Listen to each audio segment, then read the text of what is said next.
이번 시간에는 우리 41페이지의 의사표시예요. 이 의사표시의 효력 요건을 보기 위해서 하는 건데, 먼저 존재하는 의사표시를 한번 정리해보면 어떤 의미냐 보죠. 의사표시의 의입니다. 의. 자, 존재하는 의사표시가 어떤 의미를 가졌을까, 이런 거죠. 자, 거기에 먼저 41페이지 의사표시 의 보세요. 일정한 법률 효과를 의혹하는 의사를 외부에 표시하는 행위를 우리는 전부 합쳐서 의사표시를 한다. 그러니까 마음먹은 의사인데, 이 의사가 뭐냐면 권리 의무라는 법률 효과를 만들 의도를 가진 의사예요. 여기요. 의사란 것은 권리 의무라는 효과를 의혹하는 의사예요. 이 의사를 표시 행위를 하는 거예요. 표시 행위는 외부에 나타내는 거죠. 외부에 드러내는 거 아니에요. 그죠? 외부에 하는 거죠. 외부에. 그래서 이것을 이렇게 외부에 표시하면 여기서부터 여기까지로 우리는 의사 표시를 한다. 이 말이에요. 그죠? 이것을 의사 표시라고 해요. 그래서 의사 표시는 기본적으로요. 첫 번째, 법률 행위의 요소가 되죠. 요소다. 두 번째, 법률 사실이다. 이게 되죠. 요소이다. 그리고 법률 사실이다. 자, 그러면 이 의사표시의 요소는, 그러면 의사표시의 요소는 뭐냐? 의사표시의 요소. 여기는 4개가 있는데, 이게 4개는 뭐냐? 심리학적으로 보면 4개예요. 효과의사를 내심에서 정하고, 그것을 말을 해야겠다, 글을 써야겠다고 표시 의사를 가진 다음에, 그 다음에 내가 무슨 행위를 하고 있는지 행위 의사를 가지고서 표시 행위를 해요. 이 순서대로 보면, 효과의사를 정해서 표시할 의사를 가지고, 자기가 무슨 행위를 하고 있는지 행위에 대한 의사를 가지고서 표시 행위를 합니다. 이런 과정을 거치는데, 여기에 이 표시 의사와 표시 행위와 행위 의사는 결합되어 있죠. 사실은 내가 지금 무슨 행위를 하고 있는지 인식하는 의사입니다. 인식 하에 표시 행위를 한다, 이 말이죠. 그래서 이건 하나의 행위예요. 내가 무슨 행위하고 있다, 무슨 말을 하고 있다 생각하면서 말하고 있다는 거죠. 또 글 쓸 때도 마찬가지죠. 내가 지금 어떤 의사를 글로 표시하고 있다는 걸 인식하면서 글 쓰고 있다는 거죠. 자, 그런데 이 효과의사라는 것은, 효과가 뭐예요? 권리나 의무에 관한 내용을 정하는 효과의사죠. 이 의사를 밖으로 끄집어내면 되는 것이지, 야, 내가 말해야지, 글로 표시해야지, 이런 요소는 사실상 법적으로 의미가 없습니다. 그죠? 그래서 의사표시 요소는 4개인데, 그 중에 말입니다. 여기 표시 의사는 이 의사표시 요소라고 하지 않아도 우리 의사표시를 만드는데 아무런 지장이 없더란 거예요. 그래서 이것은 제외. 끄집어내버린다. 그죠? 이렇게. 그러면 결국은 뭐예요? 효과의사를 가지고 행위의사, 즉 인식하에 표시행위를 하면 되죠. 그래서 이걸 하나로 한다 했잖아요. 표시행위로. 그죠? 그래서 우리는 보통 의사 표시할 때 이 의사는 바로 이걸 말해요. 의사. 효과의사 이걸 말하고, 표시란 말은 뭐예요? 여기 표시라는 것은 표시행위를 이걸 말한 거예요. 이렇게. 그래서 의사와 표시행위, 이걸 합쳐서 의사표시 이렇게 하는 거죠. 이렇게. 다만 이게 표시 행위할 때는 반드시 뭐라고요? 자기가 인식을 한다. 그죠? 내가 어떤 행위를 하고 있는지를, 표시하고 있는지를 인식하면서 한다는 거죠. 알면서. 자, 이런 이야기다. 자, 이런 것을 전제해서 여러분 알아두셔야 되고, 그럼 여기에요. 이 효과의사를 갖게 된 이유가 있겠죠. 그 이유가 바로 여기에 동기가 되는 거예요. 그럼 동기란 것은요, 의사표시 안에 안 들어가요. 이걸 기본적으로 알아둬야 돼요. 동기는 의사표시 밖에 있다. 그죠?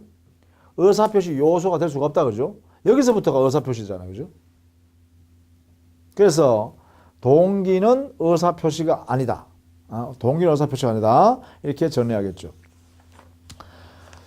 자, 그 다음에 42페이지 가면 의사 표시의 본질이 나왔잖아요. 이거는 이제 학문적 연구예요.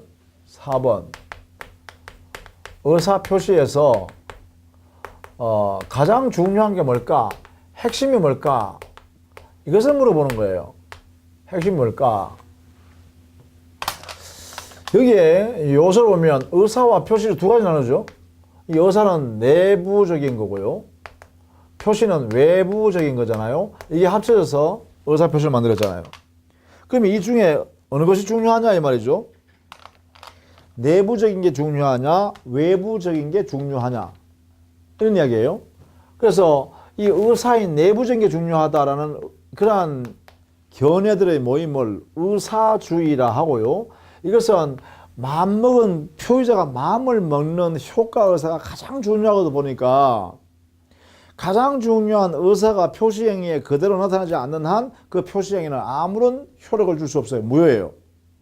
그럼 예를 들면 어떻게 돼요? 표의자는 보호되는데 상대방은 표시행위를 보고 믿고 거래할 거 아닙니까? 상대방은 보호 안 돼요. 그래서 의사주의는요, 기본적으로 누구를 보호하려고 이런 견해를 취하냐면 말하는 표의자를 보호하려고 이 입장, 이걸 보호하는 입장이에요. 표의자. 이걸 우리는 의사주의라고 그래요. 이에 반해서 이 표시행위를 표시행위, 이것이 가장 의사표시 본질이다. 이렇게 견해를 취하는 것을 우리는 표시주의라고 그래요. 이 표시주의는 거래 상대방을 보호하기 위한 입장이에요. 상대방 보호 입장. 이 상대방 보호 입장을 다른 말로는 거래 안전을 도모하는 견해다. 이렇게 표현해요. 자, 그렇다면 우리 민법의 태도는 뭘까? 이게 문제죠. 그래서 우리 민법의 태도는 이렇게 묻겠죠. 자, 이론적으로 이 두 가지 견해가 이렇게 크게 대립된다. 대립되는데 민법상의 태도는 뭐냐? 민법이 취하고 있는 것은 이게 이제 우리 공부함에 있어서는 즉 시험 문제에서는 이게 중요하겠죠. 그죠? 민법상의 태도는 이게 뭐라 할라요. 그죠? 자, 여기는요. 이렇게 해야 돼요. 우리 민법은 거래행위하는 재산거래에서는 재산거래가 이루어지려고 하면 표의자의 표시행위를 보고 상대방이 믿고 거래한다. 그렇다면 표시자는 스스로 표시행위할 때 주의를 다해서 자기 의사를 거기에 담으려고 준비해야 될 것이고 그렇게 한 그 표시행위는 그대로 인정을 해야만 거래가 이루어진다는 거예요. 그래서 이게 첫 번째 재산관계를 규율하는 법에서는 이 안에서는요. 표시주의를 이것을 기본으로 삼아야 돼요. 그렇다고 해서 표시주의만 취하면 안 된다. 왜냐하면 의사표시는 의사를 드러내니까요. 그래서 표시주의를 기본으로 삼아서 의사주의를 절충한다. 이렇게 해석하는 거죠. 그래서 민법은 절충주의를 재산법 안에서는 취한다. 다만 이때 기본은 표시주의의 입장에 서서 한다. 절충주의지만 표시주의의 입장이다. 이걸 우리는 이렇게 표현하죠. 표시주의의 입장에서 절충했다라고 하거나 표시주의에 기울어 있는 절충주의다. 이렇게 표현해요. 왜냐하면 의사도 존중하지만 표시주의에 입각해서 그 의사를 결합한다는 것이죠. 이게 재산거래에서는 이렇게 해야 된다는 거예요. 그래서 우리 민법은 기본적으로 재산법 영역에서 물권거래나 채권 발생 이러한 거래 행위에서는 이렇게 해석한다. 표시주의에 입각한 절충주의. 그런데 말입니다. 신분법 영역이요. 그리고 가족법이죠. 가족관계를 만들어내는 신분관계를 만들어내는 이런 법 안에서는요. 당사자 의사가 가장 중요하죠. 진정한 의사예요. 즉 혼인한다고 생각해 보세요. 혼인할 의도 진짜가 중요하죠. 가짜가 중요하지 않아요. 표시행위는 농담 삼아 했더라도 그건 의미가 없죠. 정말 그 사람이 혼인할 의사가 있어야 되고 상대방이 그래 혼인하자 할 때도 농담 삼아 혼인하자 해서 안 된다는 거죠. 그런 의미가 없잖아요. 그죠? 그래서 여기는 바로 의사주의가 여기에 지배되어야겠다. 그래서 이렇게 해야겠죠. 이렇게. 그래서 신분법 영역에서는 의사주의가 적용되어야 한다. 이렇게 해석합니다. 이렇게. 그래서요, 우리 민법은 이 두 가지를 우리 민법에 취하고 있으니까 이렇게 해석해야 됩니다. 그냥 우리 민법은 절충주의를 취하는 태도를 취한다. 이렇게 하면 재산법에 관해서는 맞지만 신분법 영역에서는 틀린 말이에요. 그죠? 그래서 이 부분을 여러분이 정확히 알아두라. 정확히. 그냥 민법은 절충주의다 이렇게 외우지 말고요. 정확히 이렇게 알아두시라. 중요하죠. 그래서 우리 42페이지 제일 밑에 있어요. 우리 민법의 태도, 절충주의라고 써놨지만 이 의미는요. 그 안에 있는 내용을 다 살펴보시라는 것이죠. 첫 번째로 재산법상의 행위에 관하여 표시주의를 기본으로 하는 절충주의를 태도를 취하고 있고, 다만 지인이 당사자 의도를 중시 여겨야 하는 가족법, 신분법 영역에서의 법률행위, 행위에서는 그래요. 의사주의를 당연히 가장 중요한 거죠. 의사주의가 해야 된다. 자, 이런 내용을 정리해 두시기 바랍니다. 자, 거기에 43페이지에 거기에 의사표시 종류를 그냥 간략하게 정리해 놨죠. 여기에 명시적 의사표시든 묵시적 의사표시든 또는 간접적 의사표시인 포함적 의사표시든 간에 전부 다 의사표시라는 면에서는 같아요. 따라서 효과도요, 똑같습니다. 명시적이란 것은 상대방, 그 다음에 객관적 제3자가 표의자의 진위를 표시행위를 통해서 명백히 알 수 있는 거죠. 그래서 표시행위를 정확히 했기 때문에 그 사람의 의도를 명백히 드러낸 그런 의사표시를 우리는 명시적 의사표시라고 그래요. 보통 명시적 의사표시는 말로 한다든가 아니면 글로 표시할 때 명시적이다 할 수 있죠. 누구나 알 수 있으니까. 그런데 묵시적 의사표시는요, 직접적으로 거동을 통해서 자기의 의사를 드러내는 거예요. 예를 들면 이런 거죠. 야, 너 아파트 내한테 5억에 팔래? 이렇게 매수할 사람이 주인한테 이야기하니까 주인이 친구 사이인데 고개를 이렇게 끄덕거렸습니다. 끄덕이면 뭐예요 이게? 그래 내가 팔게라고 이렇게 해석한다고 보죠. 이 거동을 통해서 뭐예요? 5억에 매매가 체결됐다 이렇게 볼 수 있겠죠. 근데 만약에 그 주인인 친구가 고개를 가로질렀어요. 이렇게 가로. 이게 뭐예요? 그 거동을 통해서 나 안 팔래 이렇게 한 거죠. 그러면 거동을 통해서 의사를 표시하고 있는 거다 이 말입니다. 그래서 그런 면에서는 다 똑같다 이 말이에요. 의사표시라는 면에서 다 똑같다. 포함적 의사표시라는 것은 뭐냐면 실행행위 속에 포함된 의사가 있다는 거예요. 예를 들면 임대차가 기간이 만료되는데도 불구하고 임차인이 그 임차물을 계속 사용하고 있으면서 월세를 끝난 뒤에 말이죠. 사용 대가로서 월세를 이렇게 임대인한테 이렇게 주더란 거예요. 그 임대인은 또 뭐예요? 임대차 끝났는데도 불구하고 나가라 임차인아 그 건물 돌려줘 이렇게 하지 않고 임차인이 월세를 이렇게 주니까 임대인이 그냥 아무 말 없이 받더라 이 말이야. 수령하더란 말이야. 그럼 여기 이 행위 보세요. 차임을 이렇게 지급하는 것. 이 속에는 뭐가 있어요? 이 행위 속에는 이 부동산 아니면 이 목적물을 종전의 내용대로 내가 계속 사용할게요. 그리고 내가 월세는 그대로 낼게요. 라고 말은 하지 않지만 이 거동 속에 포함되어 있다고 봐야겠죠. 동시에 말입니다. 그 상대방 임대인은 말이에요. 월세를 이렇게 수령할 때 그 수령행위 속에 어떤 의미가 있을까요? 어떤 의사가 들어있다고 해석할 수 있을까요? 그래, 알았다. 그러면 그 내가 빌려줬던 그 물건 네가 사용하고 대신에 월세는 계속 네가 내한테 줘야 된다. 종전처럼 이렇게 말하고 있는 걸 같잖아요. 그냥 말은 하지 않죠. 상대방한테 직접적으로 이렇게 표시행위를 하지 않았죠. 그러니까 이 실행행위라는 행위 속에서 당사자 의사표시가 포함되어 있다고 해석할 수 있고 이때 그 포함되어 있는 의사표시 이름을 뭐라 그러냐? 포함적 의사표시 또는 포함된 의사표시라고 한다는 거죠.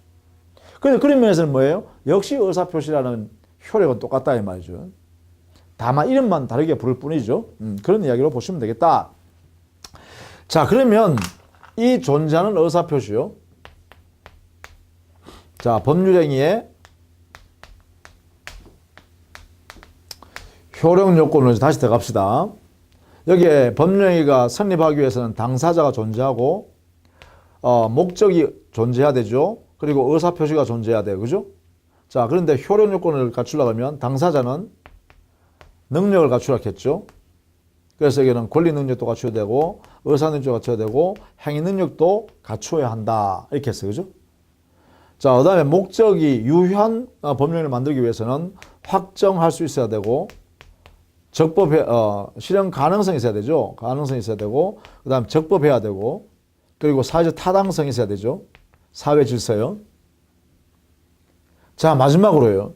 드디어 이제 지금부터 하려고 하는 겁니다.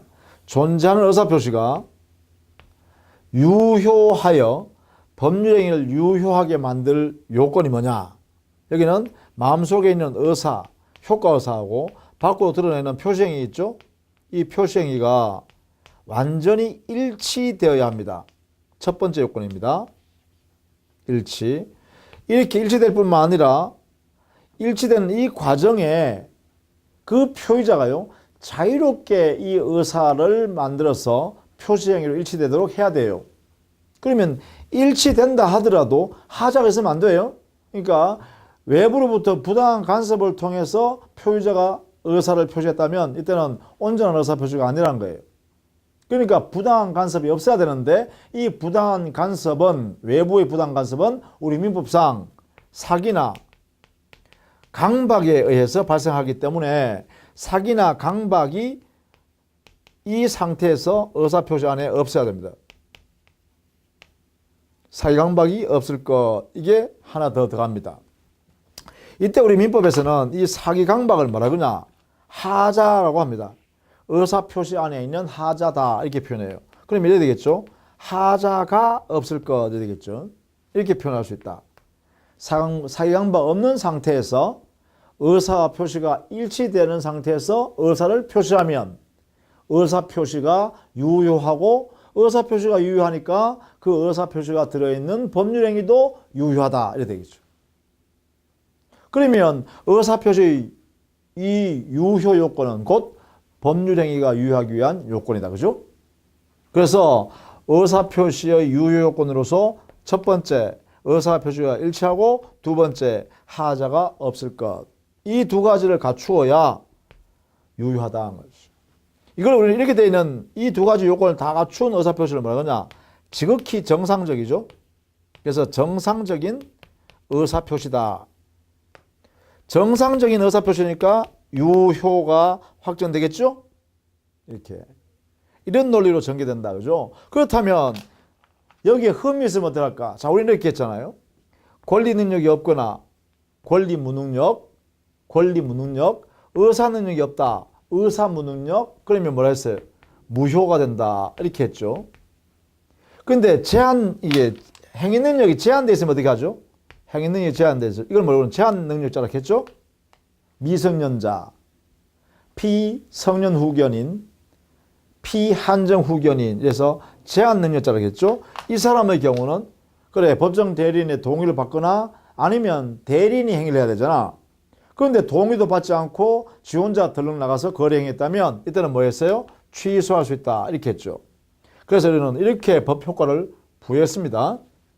또 확정할 수 없거나 실현 가능성이 없는 원시적 불능이거나 적법하지 않거나 이 말은 강행법규 위반하거나 사회적 타당성이 없거나 이건 뭐예요? 사회 질서에 위반한다. 그죠? 그리고 불공정한 법령이다. 그죠? 이런 경우에는 전부 다 뭐예요? 자, 이때는 전부 다 무효입니다. 목적에 흠결이 있으면 전부 다 무효예요. 그죠? 자, 이렇게 우리는 여기까지 우리가 공부했는 내용이에요. 지금까지. 그죠? 그럼 지금부터 뭐 해야겠어요? 그래요. 존재하는 의사표시가 의사표시가 일치해야 되는데 만약에 불일치한다면 어떻게 될 거냐? 요걸 이제 공부해야겠죠? 요 부분에서, 그죠? 그러면 존재하는 의사표시가 불일치하는 경우의 의사표시는 몇 가지가 있는가? 그리고 그 몇 가지에 대한 내용을 살펴서 그 표시행위의 효력을 유효해 줄 거냐, 무효해 줄 거냐, 아니면 취소할 수 있는 것으로 할 거냐, 이걸 정해야겠죠. 여기 있어요. 그걸 이제 우리 지금부터 공부할 내용이에요. 그 다음에요. 자, 의사 표시가 일치한다 하더라도 사기나 강박이 있으면 안 되잖아. 그러면 없어야 되는데 있으면 어떻게 할까? 이게 문제 되겠죠. 즉 존재하는 의사 표시가 의사와 표시는 일치하는데 그 의사 표시 일치하는 과정상에 사기나 강박을 당해가지고 의사 표시를 만들어냈다라고 하면 어떻게 될 거냐? 이때도 효과가 뭐냐 이거죠. 이때 그 의사 표시 행위를 유효로 할 거냐, 무효로 할 거냐, 아니면 취소할 수 있다고 할 거냐 선택해야죠. 자, 이때 이렇게 의사 표시가 불일치하거나 또는 일치하더라도 사기강박이 있는 하자가 있는 의사 표시인 경우를 뭐라 하느냐? 이때는 우리는 비정상적인 의사 표시다 이렇게 하면 되겠죠? 비정상적 의사 표시다. 이때 효과는 뭐예요? 그래, 확정적 유효는 아니죠. 확정 유효라 할 수는 없다. 뭐 이렇게 되겠죠. 그럼 뭐가 될까요? 무효 아니면 취소겠지 뭐. 원칙적으로 그죠? 비정상적 의사표시는 무효가 아니면 취소라고 해야겠죠. 만약 여기에 유효라고 한다면 그 유효로 취급할 때는 굉장히 예외적인 현상이다. 그죠? 그 표시행위를 유효로 한다라고 하면 굉장히 예외적인 현상입니다. 그런 것들은 이제 선택해야 돼요. 그럴 때 이 비정상적 의사표시 효력을 유효로 할 건지 무효로 할 건지 취소할 것인지는 민법이 정합니다. 그래서 지금 민법을 공부하는 거죠. 그래서 이 부분은요, 민법을 공부하지 아니한 사람은 알 수가 없습니다. 비정상적 의사표시가 어떤 형태가 있는지, 또 종류는 어떤 게 있는지, 그리고 그 비정상적 의사표시의 각각 표시행위의 효력을 유효로 할 건지, 무효로 할 건지, 아니면 취소할 건지는 민법이 정했기 때문에 이것은 공부하지 않은 사람, 익히지 않은 사람은 알 수가 없습니다. 그러니까 당연히 시험 문제 내겠죠. 제대로 공부했는지 그거 확인하기 위해서. 그죠? 그러면 대한민국에 있는 거래행위 있잖아요.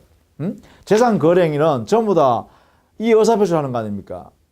상대방과 거래행위 할 때, 야, 팔래, 살래, 임대 놀래, 말래, 내일 맡아줄래, 안 맡아줄래, 건물 지어줄래, 안 지어줄래, 뭐 이런 것들 전부 다 의사표시 하는 거 아니에요. 그 의사표시에 흠 있는 경우는 이런 형태단 말이지. 의사표시가 불일치하거나 아니면 사기 강박을 당해서 의사표시한 경우 이래 되겠죠. 그래서 이 형태를 지금부터 하나씩 정리하려고 그래요. 자, 봅시다. 43페이지에 거기에 비정상적 의사표시 문제 이제 이해되겠죠. 아, 비정상적 의사표시란 것은 바로 이거다. 그죠? 여기에 있는 불일치거나 하자가 있는 경우를 말한다. 그죠? 이런 경우에 어떻게 처리할 거냐? 이것을 우리 민법에 107조, 108조, 109조, 110조 이 4개의 조항으로 대한민국에서 일어나는 거래행위로서의 의사표시를 전부 다 규율합니다. 그러니 이 의사표시가 얼마나 중요해요? 이 4개의 조항이 얼마나 중요해요. 그죠? 대한민국에 있는 모든 재산 거래는 거래행위는요 전부 이 의사표시를 통해서 한다는 거예요. 근데 그 의사표시에 문제가 생기면 전부 다 107조, 108조, 109조, 110조 이 4개의 조항을 가지고 원칙적으로 적용한다는 거예요. 해결한다는 거예요. 이렇게. 자, 그러면 그 체계를 정리해 놨어요. 양갈로 2번에 보시면 의사표시 규정의 체계 해가지고요. 여기에 정리해 놓는 게 바로 107조, 108조, 109조, 110조 4가지를 정리했는데 자, 여기에요. 불일치하는 경우와 하자 있는 경우 이렇게 나눴어요. 그러면 이것을 정리를 이렇게 해봐서 해봅시다. 우리 민법에 체계적으로 어떻게 해놨느냐 보면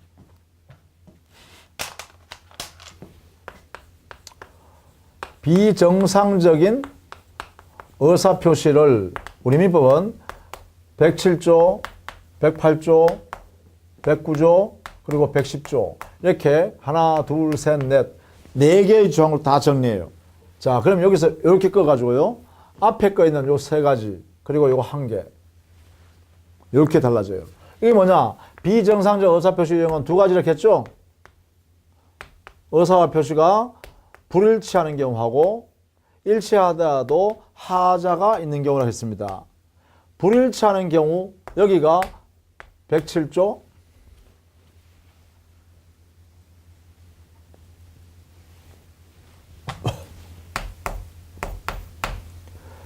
107조 이것을 뭐라냐 진이 아닌 의사표시라서 비진이 표시라 그래요.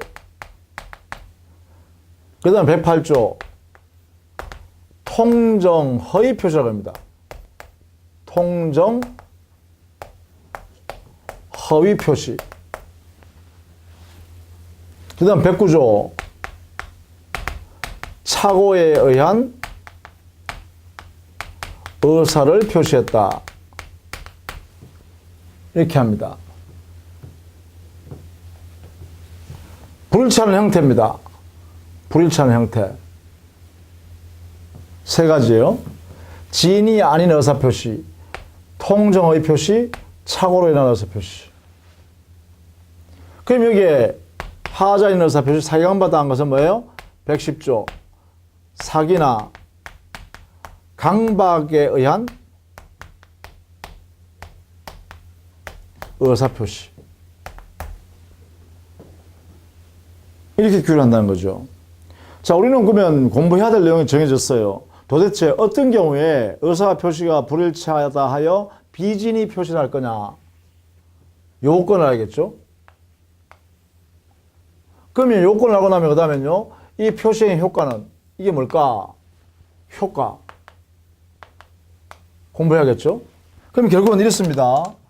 이 비진이 표시라고 하는 것이 뭘까? 통정 허위 표시라는 게 뭘까? 그래서 요건과 효과, 요건과 효과 공부해야 될 것이고 착오로 인한 의사표시 이거는 어떤 경우에 요건이 되고 어떤 경우에 효과가 어떻게 되냐 이 정리하겠죠. 여기도 마찬가지입니다. 사기강박으로 인한 의사표시 그러면 어떤 경우에 요건 즉 사기로 인한 의사표시에 해당되고 강박에 의한 의사표시가 될까? 그러면 효과는 뭘까? 그럼 우리 공부하는 내용이요. 요건과 효과를 집중해서 공부하라 이 말입니다. 그래야 구별할 수 있겠죠. 요건을 알아야 그 요건에 구별돼서 107조를 적용할 거냐 108조 문제를 적을 거냐 109조에서 적용할 거냐 아니면 110조로 정할 거냐. 그러면 적용되면 그 효과는 각각 이 법 규정에서 107조에서 효과를 규정해놓고 108조에서 효과를 규정해놓고 109조에서 이렇게 효과를 규정해놨다 이 말이죠. 그리고 110조에서 효과를 이렇게 규정해놨다 이 말이죠. 그 효과 내용을 잠깐 볼까요? 보면 107조는 원칙은 표시한 이 표시대로 유효다. 효력이 발생한다. 다만 무효가 되는 경우도 있다. 또 통정의 표시하면 이 표시 행위는 그대로 무효다. 착오로 인한 의사표시했을 때 이 표시는 취소할 수 있다. 그러니까 취소다. 취소. 그죠? 그 다음에 사기강박에 의한 의사표시 이 표시 행위는 그래 이것도 취소할 수 있다. 취소죠, 취소. 이렇게 만들어놨는데, 여기서 보니까 의사표시가 불일치함에도 불구하고 원칙적으로 유효한 것이 있다. 그죠? 아주 예외적인 현상이죠. 이것은 뭔가 이유가 있을 겁니다. 그죠? 의사표시가 불일치하면 비정상적임에도 불구하고 표시한 내용대로 유효다라고 해서 효를 인정했다는 거예요. 표시한 대로. 이건 이유가 있을 겁니다. 그 이유는 이제 조문을 하나씩 정리하면서 봅니다. 이게 뭐냐? 이게 체계적인 분석이에요. 우리 민법을 체계적으로 딱 정리해 놓고 요건과 효과. 효과는 민법 규정에서 부여해 주는 거니까요. 그 효과는 반드시 여러분이 숙지를 반드시 하셔야 됩니다. 비진이 표시하면 원칙은 유효고 예외 무효다. 통정의 표시가 해당되면 무효다. 착오에 의한 의사표시를 하면 취소할 수 있는 거다. 사기강박 당했다는 의사표시는 취소할 수 있다. 이게요. 왜? 효과는 법에서 강제로 공식처럼 부여한 것입니다. 만들어 놓은 것입니다. 여러분 마음대로 바꿀 수 없어요. 통정 허위 표시인데 취소할 수 있다. 틀렸죠. 그거는 민법을 공부하지 않은 사람은 자기 마음대로 하지만 민법을 공부한 한, 대한민국 안에 있는 한 안 된다는 거예요. 이대로 해야 된다는 거죠. 법원에서 판사님이 재판할 때 이걸로 해야죠. 이 원리에 따라서 재판하죠. 무효다, 취소다, 유효다 이렇게 한다는 거죠. 자, 그럼 여러분 이거는 반드시 알아두셔야겠죠. 이 원리는 반드시 알아두셔야 됩니다. 이렇게. 그렇죠? 자, 여기에 예외적으로 무효가 되는 경우가 있죠. 그죠? 진이 아닌 의사표시가 조금 복잡습니다. 그래서 왜? 진이 아닌 의사표시를 비진이 표시라고, 비진이 표시 행위는 그 표시 행위대로 효력을 발생시켜 주는 것이 원칙인데 예외적으로 무효가 된대요. 그러니까 불일치하는데도 원칙이 유효해요. 그래서 107조 진이 아닌 의사표시가 보다 더 어렵습니다. 자, 그 다음에 제일 밑에 43페이지예요. 거기 제일 밑에 양갈로 3번에 비정상적 의사표시를 규율하는 107조, 108조, 109조, 110조 이 4개의 조항에 공통적으로 적용되거나 공통적으로 존재하고 있는 사유가 있어요. 사항이 있어요. 공통적인 사항. 그죠? 이 비정상적 의사표시인 여기에 107조, 108조, 109조, 110조 여기에 공통사항이 있어요. 이거는 여러분이 공부를 해놔야 됩니다. 그래야 공부하기가 편합니다. 공통사항이 뭐냐? 첫 번째, 이 규정들의 적용 범위는 어느 영역에 적용되냐 하면 적용은 민법상의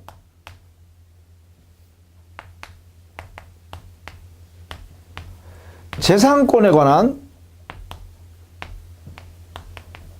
의사표시에만 적용합니다.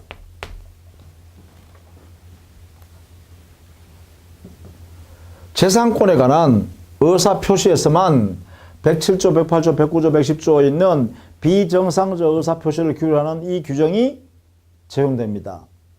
그러면 이렇지 않으면 적용하지 않는다는 거죠. 민법에 적용되지 않거나 민법에 적용된다 하더라도 재산권에 관한 것이 아니거나 그리고 의사표시에 관한 것이 아니면 107조, 108조, 109조, 110조 이 4개의 조항은 적용하지 않습니다. 이 3가지가 다 적용되어야만 적용합니다. 그러니까 민법 이외의 영역, 예컨대 상법에는 적용하지 않습니다. 민법은 사법인데 공법에도 적용하지 않습니다. 상법, 예컨대 주식인수 청약의 의사표시. 그건 주식회사편, 상법의 주식회사편에 있습니다. 그러면 그건 상법을 적용받아야 되지 민법을 적용하지 않는다.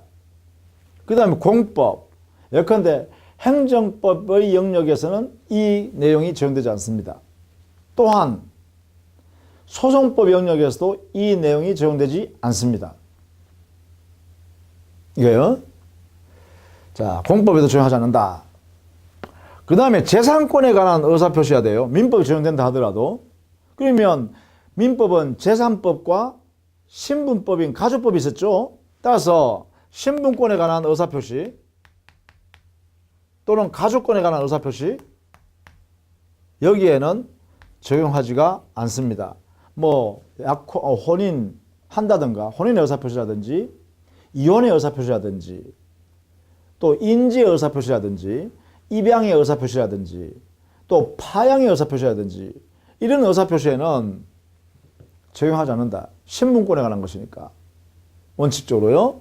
또 의사표시에 관한 내용에만 적용됩니다. 그래서 사실행위는 적용할 수 없습니다. 원칙적으로. 선점이라든지 뭐 주소를 설정한다든지 이런 것들은 전부 사실행위입니다.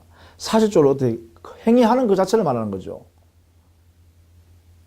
뭐 어떤 물건을 발견한다든지 이런 것들은요 사실행위이기 때문에 의사표시가 아니기 때문에 거기서는 이러한 규정이 적용될 성질이 못 된다라는 것이에요. 이게 적용 범위입니다. 자, 이렇게 하면 총괄적으로 다 정리하겠죠. 이 4개의 조항을 전체로 공부할 수 있겠죠. 자, 하나 더 있어요. 그런데 공통사항 2번. 그게 뭐냐? 바로 이 107조, 108조, 109조, 110조의 효과를 보면 자, 원칙은 유효지만 예외가 무효가 있죠. 이렇게 무효가 있어요. 또 여기에 보면 무효죠. 무효, 취소잖아요. 여기에 무효, 여기에 취소예요. 무효와 취소. 무효와 취소는 전부 다 뭐예요? 효력이 발생하지 않는다는 거잖아요. 그러면 거래를 했는데 갑이라는 사람과 을이라는 사람이 거래를 했는데 이 두 사람 사이에 무효가 되거나 취소 사유가 있어서 취소해버리면 이 두 사람 사이 거래는 무효예요. 효력이 없어요. 효력이 없으면 을이 취득할 수가, 권리를 취득 못해요. 그럼 을이 권리를 취득하지 못하면 이 을을 보고 거래한 제3자 있겠죠. 그럼 이 제3자도 권리를 못 취득한다 이 말이야. 그럼 이 제3자가 억울할 수도 있겠죠. 그래서 그러면 이 제3자를 보호할 방법이 없을까? 제3자 권리 인정해 주는 방법이 없을까? 이게 문제된단 말이에요. 그래서 이게 두 번째, 여기에는 여기서 무효 취소 이 내용을 가지고는 선의의 제3자 이 사람의 권리를 보호하는 규정을 우리 민법은 다 두고 있습니다. 이 말은 선의인 제3자의 권리를 보호하겠다 이 말입니다. 즉 선의의 제3자 보호하겠다. 예컨대 보세요. 지금 뭔지 모르지만 좌우지간 107조, 108조, 109조, 110조가 갑과 을 사이에 자 갑의 재산권인 소유권을 갑과 을이 이렇게 거래행위인 매매계약을 통해서 을한테로 이렇게 소유권 넘겨줬다 합시다. 이렇게. 자 그런데 이 매매계약이라는 법령에 107조, 108조, 109조, 110조 각각 이런 사유가 있다 합시다. 이렇게. 그래가지고 107조의 단서인 무효사유, 108조에 해당되어 가지고 당사자 무효사유, 109조나 110조에 있어서 취소할 것이 되면 취소해버리면 취소가 해버리면 어떻게 돼요? 이것도 무효로 바꿔버리죠. 이렇게 취소해버리면 무효가 돼버려요. 자 이때 이 무효, 취소를 그러면 이 사람의 소유권은 취득했더라도 이 사람 소유권 인정할 수 없죠. 왜냐하면 이 거래행위가 무효다, 취소했으니까 무효다 이래버리면 이 계약 자체가 효력이 없어졌잖아요. 그러면 매수인이라는 사람은 소유권 취득할 수 없다 그죠. 권리를 취득할 수 없으니까 소유권이 인정되지 않는다 이 말이에요. 이렇게.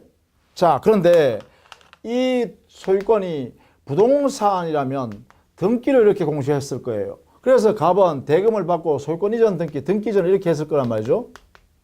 그래서 등기부는 을이 소유자로 등기가 되어 있을 거예요. 그런데 이 매매계약이 무효라고 한다면 이 규정에 의해서 그럼 이 사람은 소유권 없는 상태로 등기만 가지고 있죠. 을은 이래 있단 말이에요. 그러면 이 등기부를 보고 우리는 거래할 거 아니에요. 그죠? 제3자는 사람은 을이 가지고 있는 이 등기, 소유권 등기를 보고 아 을이 소유자로 하고 이렇게 해서 병이라는 제3자를 합시다. 제3자가 이 등기를 보고 을하고 거래한다 이 말이죠. 이렇게 매매계약을 해서. 그런데 문제는 뭐냐면 을은 등기부는 가지고 있어야 돼 소유권 없는 사람이잖아요.